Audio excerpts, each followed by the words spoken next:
오늘 말씀을 같이 나누고 싶은데요.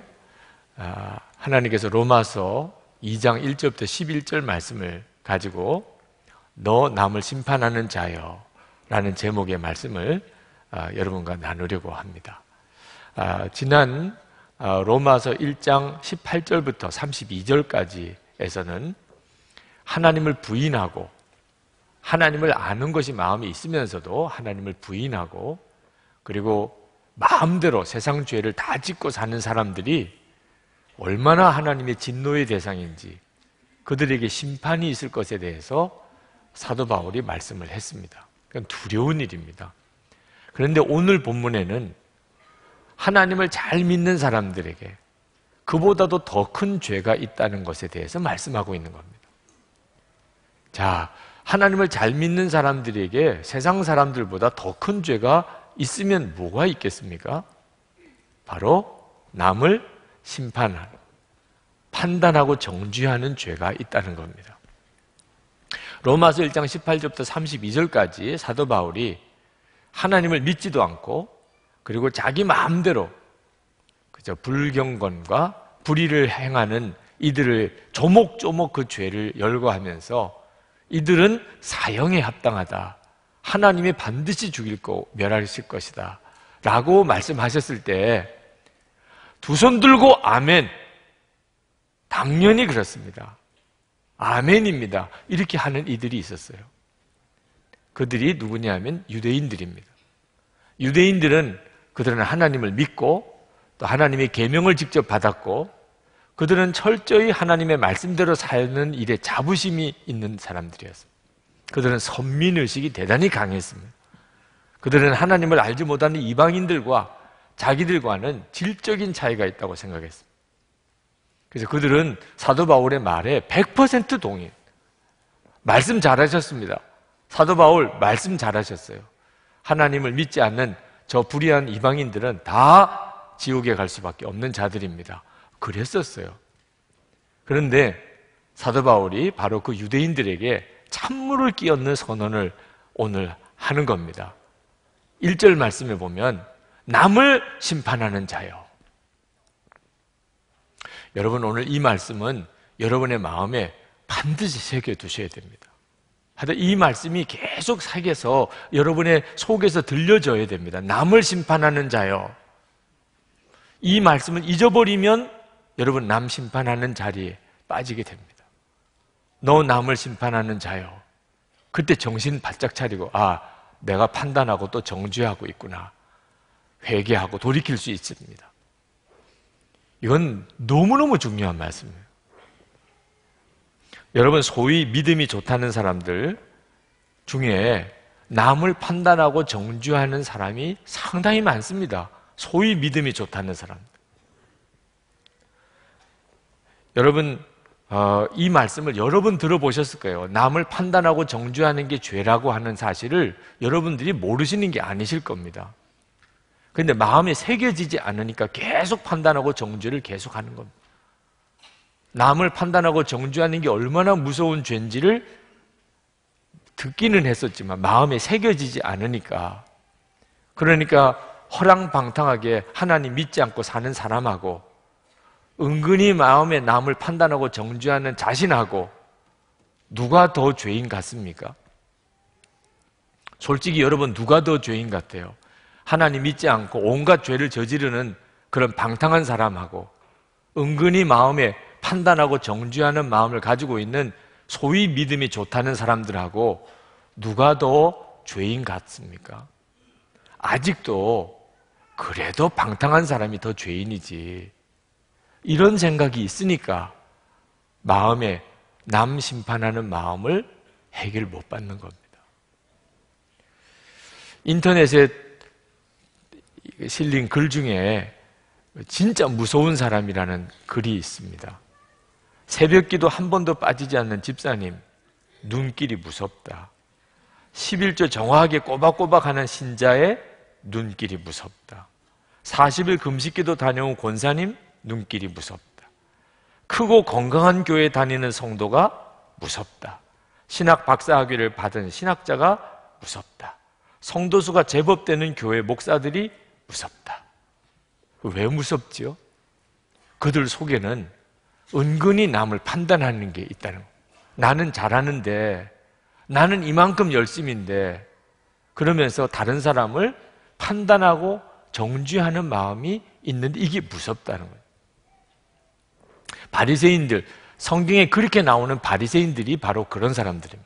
바리새인들은 하나님의 말씀, 율법 철저하게 지키되 하나님이 주신 거 외에도 자기들이 만들어가지고 그 율법 규정을 더 만들었습니다. 부가적으로. 탈무드가 있는 많은 부분이 그런 내용들이죠. 심지어 음식을 하는데 들어가는 그런 양념까지도 11조 바쳐야지. 그래가지고 그 양념에 11조를 바칠 정도로 하여튼 철저하게 율법 지키며 살려고 했던 사람이 바리새인들입니다.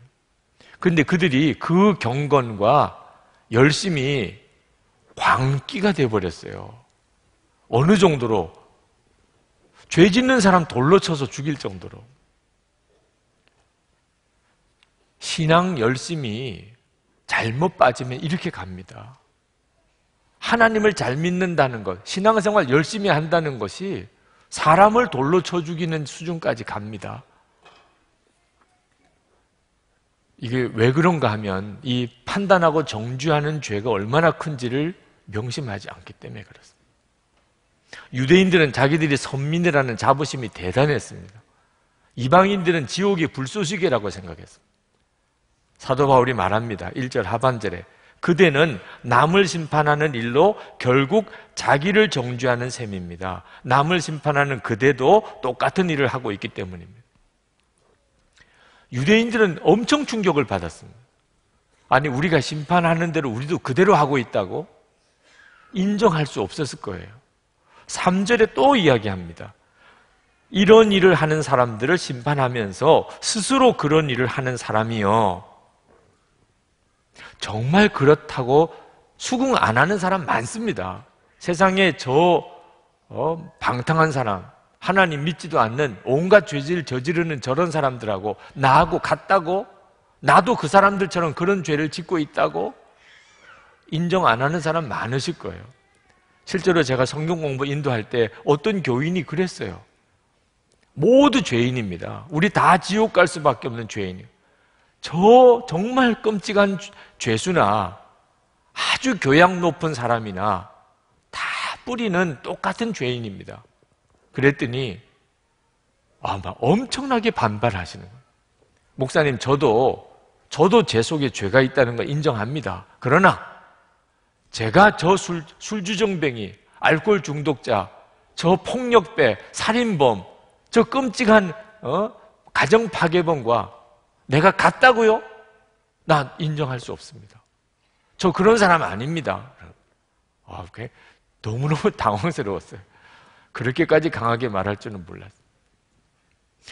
아마 심정적으로 아마 여기 계신 분들 중에 그렇게 생각하시는 분들이 있으실 거예요. 예수를 믿으면서도 지옥 갈 수밖에 없는 죄인이었다. 벌레만도 못한 자다.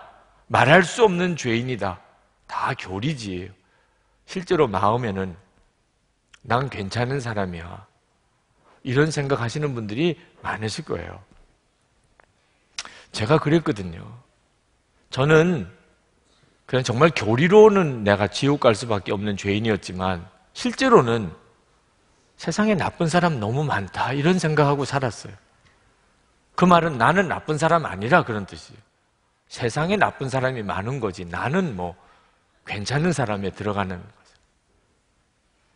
주께서 제 눈을 열어서 저 자신의 실상을 보여주시기 전까지는 정말 그랬습니다. 주님이 저 자신을 보게 하신 제가 얼마만한 죄인인가를 깨닫고서야 저보다도 더 악질인 사람이 없다는 것을 알았습니다. 여러분들에게도 묻고 싶습니다. 여러분들 예수를 믿으셨는데 여러분보다도 더 악질인 사람 보신 적 있습니까? 솔직히.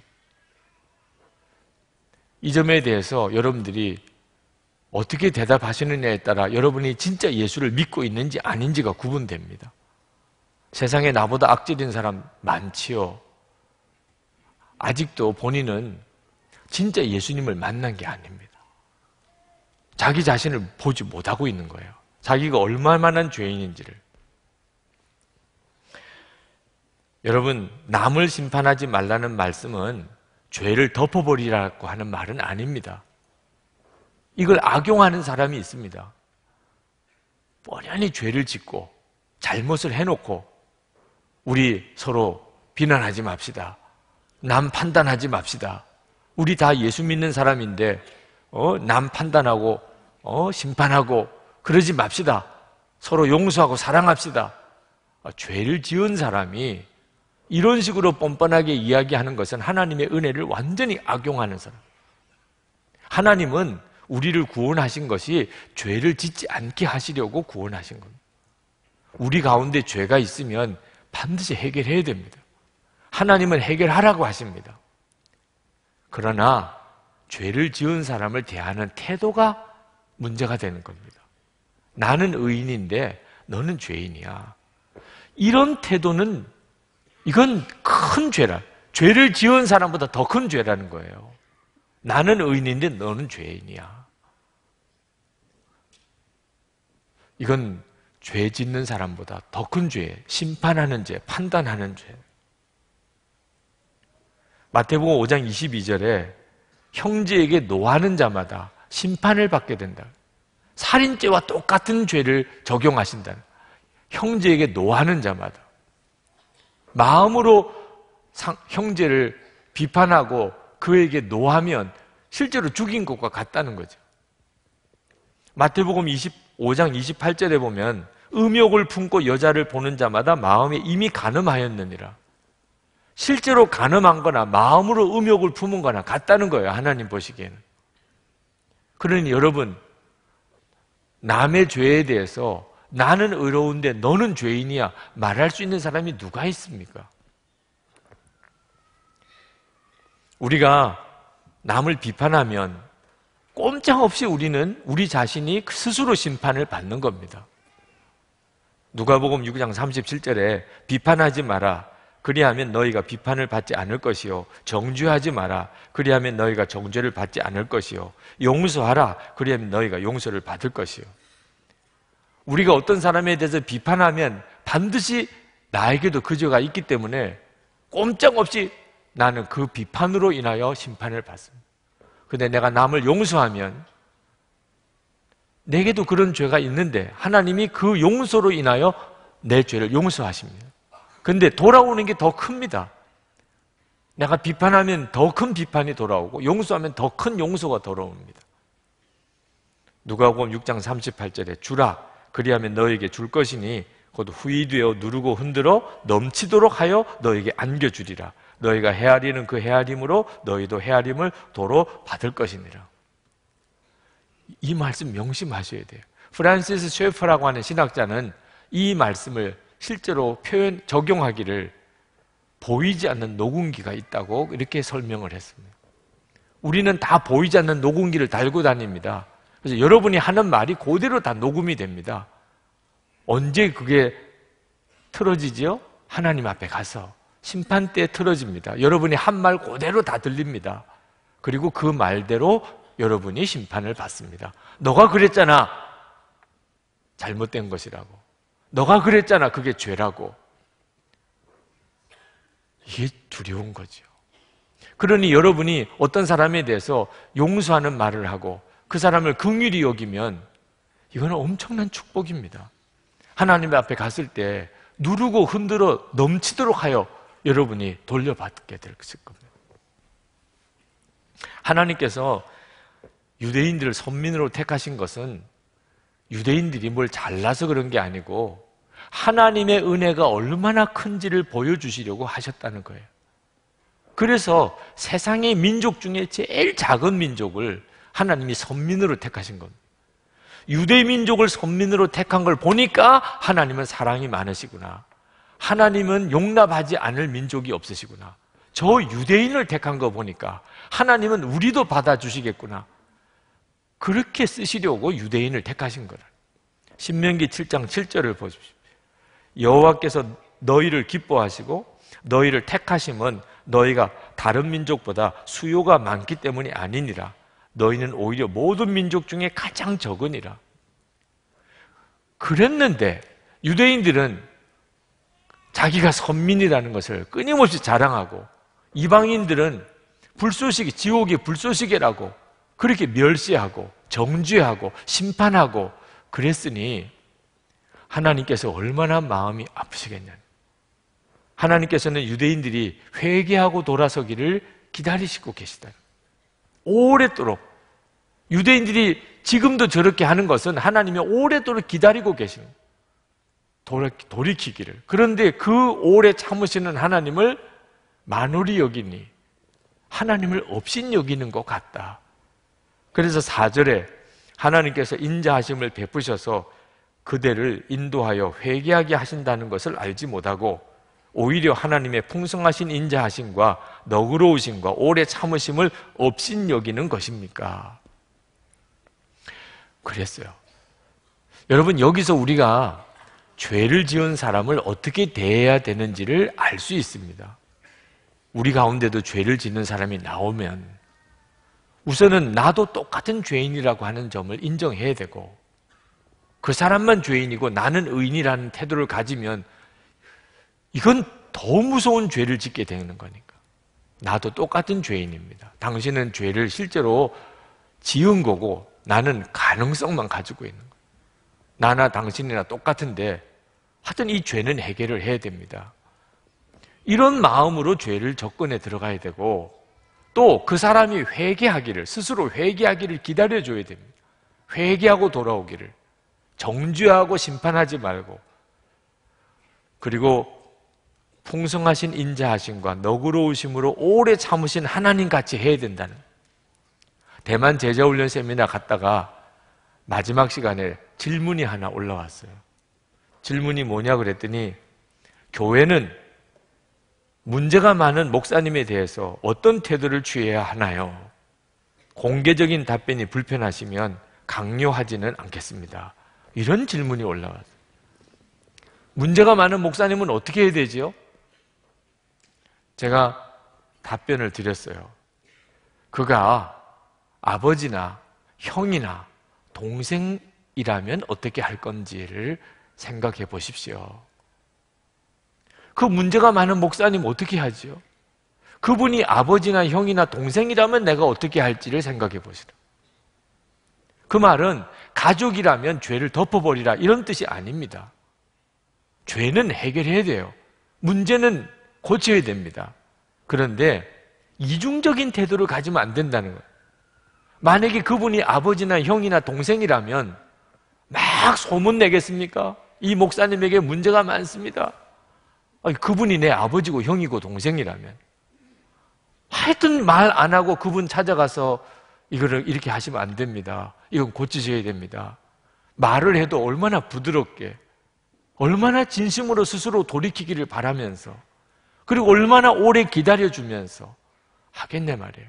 그런데 내 가족이 아니면 그냥 말만 하거든. 이럴 수가 있느냐 저럴 수가 있느냐, 어쩌면 그렇게 엄격하게, 어쩌면 그렇게 단호하게 문제를 처리하려고 하느냐. 어째서 기준이 그렇게 둘이냐 말이에요. 똑같은 문제를 처리하되 어떻게 기준이 둘이냐. 내 가족에게 하는 방법이 다르고 가족 아닌 사람에게 하는 방법이 다를 수가 있겠네. 이게 죄라고 하는 거죠. 그리고 정말 그 문제 많은 목사님, 나는 그 목사님에게 어떤 교인인지를 한번 생각해 보시라. 그러면 하나님께서 문제를 풀어가는 방법을 가르치실 것이라. 여러분, 로마서 1장과 로마서 2장은 예수님께서 누가복음 15장에서 말씀하신 탕자의 비유의 그대로입니다. 탕자의 비유에 아버지의 재산을 가지고 허랑방탕하게 다 써버린 둘째 아들 이야기가 나옵니다. 둘째 아들이 회개하고 돌아왔을 때 그 둘째 아들 동생을 받아준 아버지에 대해서 불평하고 불만했던 또 큰아들 이야기가 나옵니다. 예수님의 말씀은 이 큰아들이나 둘째 아들이나 다 탕자라는 거예요. 그리고 이 큰아들이 더 큰 죄인이라는 거예요. 로마서 1장 18절에서 32절에 나오는 이야기는 탕자 이야기입니다. 오늘 로마서 2장 1절에서 11절까지 나오는 이야기는 큰아들 이야기입니다. 여러분은 대부분 큰아들에 속합니다. 이미 예수 믿으시고 그리고 오늘 이렇게 주일에 교회까지 와서 예배를 드리시는 여러분들을 어찌 탕자라고 할 수 있겠습니까? 그래도 여러분들은 반듯하시고 그래도 예수 믿으시고 이제 삶이 많이 변하셨고 그래도 경건하시고 근데 문제는 큰아들 같아져 가는 경향이 있다는 겁니다. 큰아들 같은. 그것은 방탕한 사람을 보면 갑자기 마음에서 판단이 일어나요. 마음에 정죄감이 일어나요. 여러분은 방탕한 사람이 여러분 가까이 오시면 어떤 느낌이십니까? 큰아들 같아지지 않습니까? 어떻게 저런 사람이 다 있어? 나는 저런 사람하고 같이 얽히기 싫어.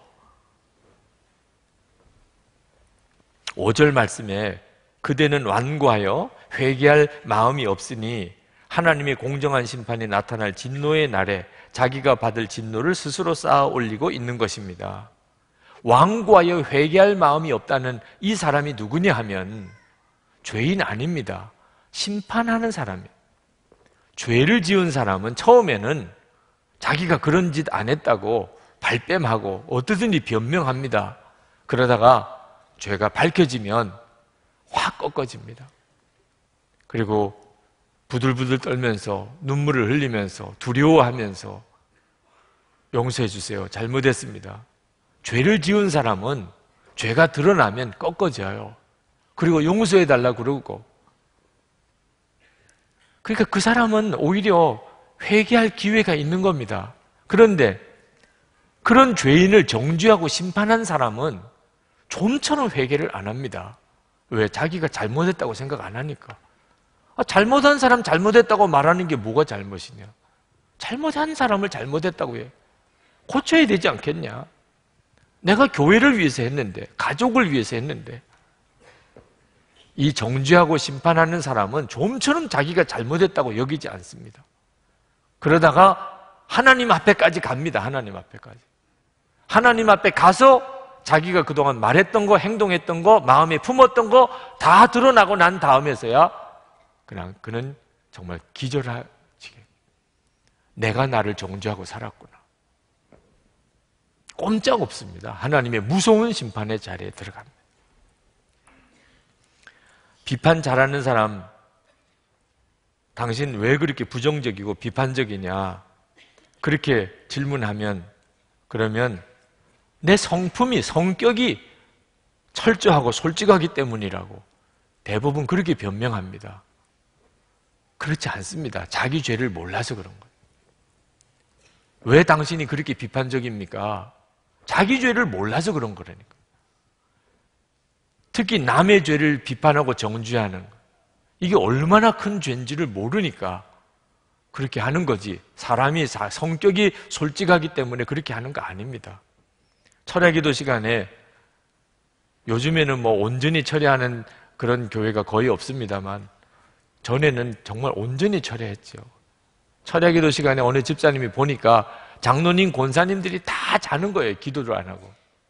하나님 앞에 기도했어요. 하나님, 장로, 권사도 이렇게 다 자니 하나님께서 보실 때 얼마나 민망하시겠습니까?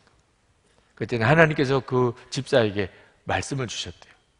너 잠도 안 자고 남 흉이나 볼 거면 너 그만 자라. 조크지만 정말 깊이 새겨드려야 되는 거예요. 나는 뭘 잘했고 나는 그렇게 안 했고 누구는 뭐가 잘못이고 누구는 뭐가 문제고 이런 식으로 할 바에야 그거 얼마나 큰 죄인인지 자기가 깨달아야 된다는 거예요. 프란시스가 제자들과 함께 40일 금식할 때 39일째 어느 제자가 그만 그 허기를 이기지 못해서 스프를 한 스푼 떠 마셨습니다. 제자들이 다 그 스프를 떠 먹은 제자를 노려보는 거예요. 금식을 깨뜨렸다고. 그때 프란시스가 스푼을 들고 가서 자기도 그 스푼을 떠먹었어요. 제자들이 경악했습니다. 아니 선생님 아직 금식이 끝나지 않았는데 이렇게 드시면 어떻게 하십니까? 우리가 금식하는 것은 정말 예수님의 마음을 품고 살자고 우리가 금식하는 건데 우리가 굶으면서 이렇게 서로 미워할 바에야 차라리 먹고 서로 사랑하는 게 낫지 않겠느냐. 여러분 기준을 분명히 하셔야 돼요. 아무리 신앙생활 잘하고 열심히 내가 예수를 믿는다고 하더라도 결국 내 마음속에 끊임없이 비판하고 정죄하고 판단하고 있다면 나는 완전히 지금 잘못 가고 있는 겁니다. 더 무서운 죄를 짓고 있는 거예요 지금. 내가 예수님을 진짜 제대로 믿었고 바로 믿었다면 나는 용서하고 사랑하는 사람이 되어가는 겁니다. 믿음은 사랑으로 열매 맺어져야 그게 진짜입니다. 6절 말씀은 좀 충격적이에요. 하나님께서는 각 사람에게 그가 한 대로 갚아주실 것입니다. 여러분 심판은 그 사람이 어떻게 행했느냐에 따라서 심판이 된다는 겁니다. 우리는 로마서에 대해서 오해하고 있는 것 중에 하나가 로마서는 믿음으로만 구원받는다는 복음을 증거한 책이라고 알고 있습니다. 분명히 로마서는 믿음으로 구원받는 놀라운 복음을 이야기하고 있지만 그러나 심판은 분명히 행한 대로 받는다고 이야기하고 있음을 여러분이 보시잖아요. 7절부터 11절까지 보세요. 참으면서 선한 일을 하며 영광과 존귀와 불멸의 것을 구하는 사람에게는 영원한 생명을 주시고 이기심에 사로잡혀서 진리를 거스리고 불의를 따르는 사람에게는 진노와 분노를 쏟으실 것입니다. 9절 10절 말씀은 거기에다가 유대인에게서부터 그리스인까지 유대인이나 이방인이나 동일하다. 11절 말씀에 하나님께서 사람을 차별함이 없이 대하시기 때문입니다. 여러분 구원은 믿음으로 받는다. 그건 아멘이에요. 그러나 그 믿음은 반드시 합당한 행함이 따라오게 되어 있습니다. 하나님이 우리를 믿음으로 구원하시는 것은 어떤 죄를 짓고 살아도 믿으니까 구원해 주시겠다는 뜻으로 주신 게 아닙니다. 믿으니까 이제는 구원받을 자의 삶을 살게 되는 겁니다. 예수님을 믿었기 때문에 이제는 하나님 앞에 설 때 구원받은 자의 삶을 하나님 앞에 드러낼 수 있게 만들어 주신다는 거죠. 구원을 받기 위해서 행함이 꼭 필요하다. 그런 뜻 아닙니다. 구원은 믿음으로 받는 거예요. 그러나 정말 믿은 사람은 사랑의 열매가 맺어지게 되어 있습니다. 사과나무에 사과 열매가 맺어지니까 사과나무인 줄 아는 겁니다. 그런데 사과 열매 때문에 사과나무가 사는 건 아니에요. 사과나무가 사는 것은 뿌리가 살아있으니까 사는 거죠. 이 뿌리가 믿음입니다. 그러나 사과나무인 줄 알았는데 열매가 돌복숭아가 맺혀요. 그러면 이건 사과나무가 아닌 겁니다. 그런 경우에는 나무가 문제가 생긴 거죠. 성도 여러분, 믿음으로 구원받는다는 것을 절대로 오해하면 안 됩니다. 사람이 성숙한 과정에서 판단과 행동의 기준이 변합니다. 어릴 때는 무조건 좋고 싫은 거예요, 기준이. 뭐 나에게 유익하냐 어떠냐 분별의 기준이 없으니까 그냥 좋으면 좋은 거고 싫으면 무조건 안 하는 겁니다. 어린 애들이죠. 조금만 나이가 들면 이제 유익한 게 뭔지를 알게 됩니다. 뭐가 나에게 유익하고 뭐가 나에게 손해냐 하는 계산이 돼요. 조금 더 가면 내 편이냐 아니냐 이게 또 중요한 기준이에요. 더 성숙하면 옳으냐 그르냐 이게 기준이 됩니다. 이 정도쯤 가면 대단히 성숙한 사람입니다.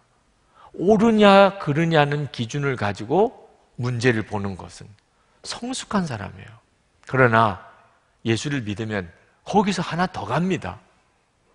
하나 더 가요. 하나님의 뜻이냐 아니냐. 옳으냐 그르냐는 기준을 넘어서는 일은 굉장히 어렵습니다. 옳으냐 그르냐는 기준을 넘어서라. 어떤 사람은 그 일에 대해서 분노하는 사람도 있습니다. 그런데 여러분 보세요. 옳으냐 그르냐는 것 때문에 다 관계가 깨지는 겁니다. 부부싸움 왜 하시고 사세요? 결국 뭐가 옳으냐 그르냐를 가지고 싸운 거 아닙니까? 누가 잘했냐 잘못했냐 가지고 싸운 거 아니에요? 왜 하나님의 천국 같은 교회가 깨지고 싸웁니까? 옳으냐 그르냐 가지고서 싸우는 거잖아요. 옳으냐 그르냐는 것은 우리를 살리지 못합니다. 하나 더 가야 돼요. 하나님의 뜻이냐 아니냐. 예수님이 십자가에서 우리를 위해 죽으셨어요. 옳으냐 그르냐 아닙니다. 내 뜻대로 마옵시고 아버지 뜻대로 하옵소서. 그래서 우리의 죄를 지시고 예수님이 십자가에 죽으신 거잖아요. 손양원 목사님이 두 아들 죽인 원수를 양자 삼았어요. 옳으냐 그르냐 가지고서 해결될 문제가 아닙니다.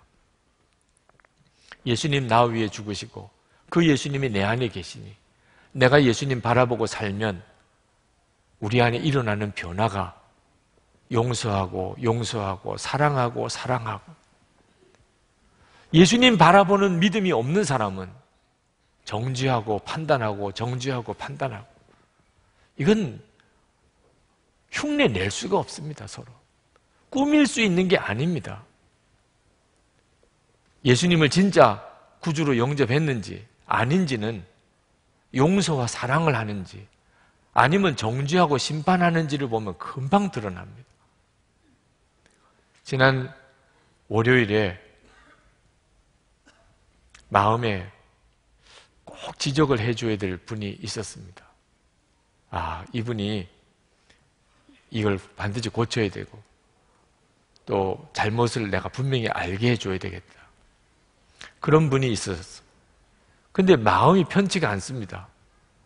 하나님의 뜻을 분별할 때 이렇게 마음이 편치 않으면 그럼 기도를 더 하라는 뜻으로 늘 생각했기 때문에 기도를 좀 더 하고 그 사람에게 말을 해줘야 되겠다. 그래서 아침에 말을 해주려다가 난 접었습니다. 조금 더 기도하고 해야지. 그리고는 주일 설교를 위해서 말씀을 이제 펼쳐서 읽는데 제일 첫 번째, 남을 심판하는 자여. 기절하는 줄 알았다니까. 주여, 제가 지금 그렇게 하고 있군요. 그래서 내가 이게 뭘 내가 잘못 지금 처리하려고 하는 건가 하고 생각해보고 방법을 바꿨어요. 그분에게 무슨 문제를 지적해 주는 게 이건 하나님의 뜻을 이루는 게 아니구나. 오히려 그를 더 시험에 들고 낙심케 빠지게 하는 거구나. 여러분 마음에 정말 새겨야 합니다. 남을 심판하고 정죄하는 것은 우리 의지나 결단으로 극복이 안 됩니다. 주 예수님을 바라보는 눈이 뜨이지 않으면 해결이 안 됩니다. 저는 성격적으로 굉장히 비판적인 성격을 가지고 있습니다. 분노도 많고 문제 있는 사람도 많고 잘못된 사람도 너무나 많이 보이는 것이 제가 가지고 있는 성격이에요. 그런데 이 성격이 바뀐 것이 성찬 때문입니다. 한 번은 성찬을 받는데 준비기도 하고 있는데 마음이 풀어지지가 않아요. 성찬 받기에 내 마음이 합당치가 못하다는 생각이 들어요. 그러나 이미 성찬식은 진행되고 떡을 받아서 먹는데 마음이 울컥하더라. 저야 성찬을 받으니까 은혜를 받지만 나와 한 몸이 되시는 주님은 내가 얼마나 불편하실까? 내게는 은혜지만 주님께는 내가 얼마나 고통스러우실까? 이런 나를 품으셔야 되니 그 성찬 떡을 먹으면서 엄청나게 눈물이 쏟아지더라. 그런데 그날 성찬을 받고 다른 사람이 나에게 전혀 다르게 보이기 시작한 거야. 나는 그 사람을 품을 수가 없어. 나는 그 사람하고 같이 얽히기가 싫어. 그랬던 사람에 대한 생각이 완전히 달라져 버렸어요. 나를 품으신 주님, 나와 한 몸이 되신 주님의 고통을 성찬을 받으면서 그렇게 절절히 경험을 했습니다. 그러고 나니까 다른 사람을 향한 마음이 완전히 바뀌어 버렸어요. 여러분, 주 예수님을 정말 바라보셔야 이 기적이 일어납니다. 남 판단하고 정죄하던 내가 용서하고 사랑하는 사람으로 바꿔져요. 이건 기적입니다, 기적. 진짜 거듭난 거죠. 예수님을 바라보는 믿음의 눈이 열리지 않으면 신앙생활을 오래 할수록 판단이 더 많아집니다. 남에 대한 정죄가 더 커집니다. 완전히 율법주의로 빠져들어갑니다. 그래서 분위기가 무서운 분위기가 됩니다. 오늘 여러분 마음에 분명하게 명심하십시다. 여러분 마음에 방탕한 자를 볼 때, 그리고 그를 심판하는 자를 볼 때 누가 더 죄가 크냐? 심판하는 죄가 더 크다. 이건 명심해야 돼요. 방탕한 사람보다 그를 판단하고 정죄하는 사람의 죄가 더 크다. 이건 절대 잊으시면 안 됩니다. 이걸 잊지 않으시면 가정에 기적이 일어납니다. 여러분의 가족 관계에 기적이 일어나요. 여러분 직장 생활에 완전히 기적이 일어납니다. 교회 생활은 말할 것도 없고. 하나님 모르고 방탕하게 사는 사람 정말 큰일입니다. 하나님의 심판이 있습니다. 그러나 그런 사람을 보면서 정죄하고 판단하는 사람은 더 큰일입니다. 그는 이미 은혜를 받은 사람, 그런데도 그런 사람을 정죄 판단하고 있으니 이걸 어떻게 합니까? 예수님을 정말 제대로 믿었다면 용서가 나오고 사랑이 나와야 진짜입니다. 우리 기도합시다. 주님, 저도 모르는 사이에 판단하고 정죄했던 것이 있으면 주여 제게 깨닫게 하소서. 그리고 정말 고백하고 회개하고 오늘 해결받게 해주소서. 주 예수님을 바라보는 눈을 뜸으로 용서와 사랑이 제게서부터 흘러나오게 해 주옵소서. 통성으로 기도하겠습니다. 은혜와 사랑이 충만하신 아버지 하나님,